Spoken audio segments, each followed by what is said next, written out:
Samsung Galaxy S8 has been out for quite a few months now, and chances are you've seen all the launch coverage, you've heard the hype, but what about long term? Nobody buys a phone to use for 2 weeks and then has the ability to put it in a drawer and never use it again. So what about a long-term review that has actually been made over the last 3 months with a full verdict to tell you whether this is a phone I would actually love to keep using for years to come? If that's the sort of thing you're after, you're in the right place. Unfortunately, this all came about when I obtained a Galaxy S8 Plus from the lovely guys over at eBuyer here in the UK that actually loaned this one out. Obviously, you can probably tell already, it is by far the best looking Android phone ever made. The design, while it's certainly going to be a little bit on the fragile side, looks just second to none. It's so gorgeous, and if you've never seen one in person, I highly advise you go and check one out. The way the glass sort of tapers nicely over the side of the display is not only incredibly comfortable to hold, but it just looks fantastic from pretty much every angle. Look to the top of the phone and this is where you'll find an iris scanner that can be used to unlock your phone. You've got your proximity sensors, front-facing camera, and a speaker for making phone calls. On the bottom of the device, you've got your speaker that's used for all your media, which really doesn't sound particularly great at all, USB-C, and then that headphone jack. On the left-hand side, you've got your volume up and down, a Bixby button that can be used to unlock the full potential of the S8 with Bixby. The best thing that's, I'm lying, it's terrible, but we'll talk about that in a moment. On the top, you've got a slot that can be removed to put in your SIM card and micro SD. And then on the left-hand side of the phone, you've got your power button for locking and unlocking your phone. But it's actually a lot easier to not use this when you're unlocking your phone. You can just simply use the fingerprint sensor on the back, which is lightning fast and pretty much unlocks the phone without you having to consciously think about it at all.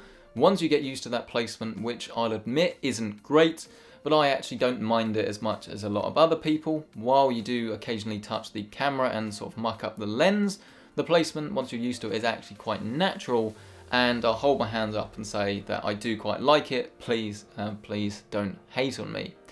The back of the phone as well, because it's completely glass, it allows for wireless charging, which is convenient if you want to use your phone regularly, say at your bedside. But the downside of this is that it's very prone to picking up fingerprints. So anyone that is looking at your phone while you're using it is going to think that you're an absolute slob.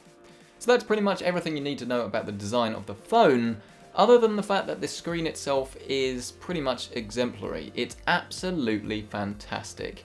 The aspect ratio is not 16:9 like it is on normal phones, it's 18.5:9, which isn't particularly useful at all, other than the fact that it means that you get a lot more screen on your phone for the same size. And while there isn't going to be that much support from video on things like Netflix or YouTube or any of those places, for using as a phone, as long as you don't mind black bars in some content, it actually is a really nice thing to use, and going back to anything else really does feel very strange. Now, Samsung phones obviously do not run stock Android. They have some skins on there, some Samsung exclusive features. And I like to sort of make this as close to stock Android as possible by switching to the Google Now launcher, which once you've done sort of does, in my opinion, sort of clear things up a little bit and make everything a little bit easier to use. Obviously it's up to you, and Samsung is getting better in this regard, but it's always worth having a play about. And performance for me was slick in every single meaning of the word, really. I mean, it didn't matter what I was doing. I think the phone has maybe crashed on me twice in 3 months, twice. That's actually pretty good. I mean, I've got very little complaints, if any, to say about the performance. It doesn't matter what I've been doing, whether it's gaming, whether it's watching videos on YouTube, Twitter, anything like that. Load times are always excellent, and just scrolling through feels really nice and smooth. One thing that I do have a little bit of a complaint with though is battery life, as this has a 3500 milliamp hour battery inside it. Whereas the normal S8 has a 3000 milliamp hour battery inside, and obviously it's not replaceable, and because of the, not small, but because of the slightly small size and very large screen, it does mean that while you're going to get a day's battery life out of this at launch, I'm not sure how long this would last, and really heavy usage, I've found I have actually run out at the end of the day. and this is something that didn't happen on the LG G6, which I would say is slightly better in the battery regard, but for most people it's not going to be an issue. But of course there is a nice feature, and almost like a silver lining by having a non-removable battery, and that's the fact that the phone is water resistant with an IP rating of IP68, which means if you're like me and you genuinely, accidentally, not on purpose, I swear, drop your phone in a bird bath, then it's going to be absolutely fine, as long as it's sort of not left in there for around about 30 minutes or more is what it's officially rated to, and it won't really work very well if you drop it in salt water. So those of you that go to the beach, do be mindful of this, because your phone is not sea-proof, it's merely waterproof. So that's pretty much most stuff really you need to know about the phone, other than what is very, very important to a lot of people, the camera. And a lot of people rave about the S8, and to be honest with you, for very good reason. I've been impressed with phone cameras before, but never really to the same level as this. It's just so good. I mean, in every single scenario you get a very reliable photo. If you have fantastic lighting, you can get some truly incredible results from a smartphone camera.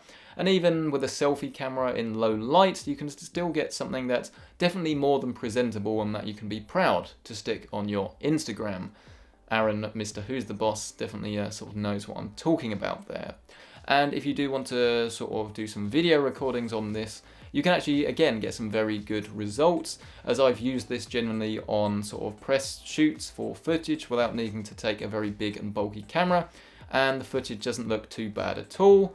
Yes, it's not up to the pro level, but it's really very presentable, and I think anyone that does want to use their phone for taking a lot of pictures or video is going to be very impressed with what's on offer here. And so that is the Galaxy S8. Probably everything you've heard before. As I say, if you've seen the launch reviews, you'll know that everyone praised this phone. But going back to my promise of the long term, I've been using this, as I say, for around about 3 months. And I just cannot see me switching to anything that doesn't have a design like this.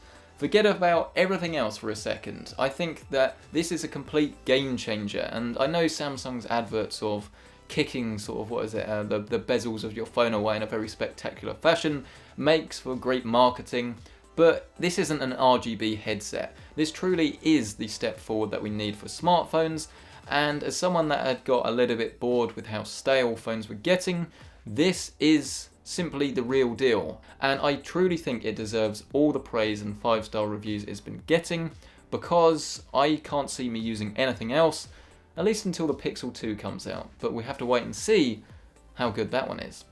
I hope you've enjoyed this video. Let me know what you think of the Samsung Galaxy S8. What are you rocking at the moment? Let me know down in the comment section below. As I say, a massive thank you to eBuyer for actually shipping this review unit out, because this video would not be possible without you. And to all of you guys for watching, subscribe for more videos just like this, like the video if you liked it, and I'll see you next time.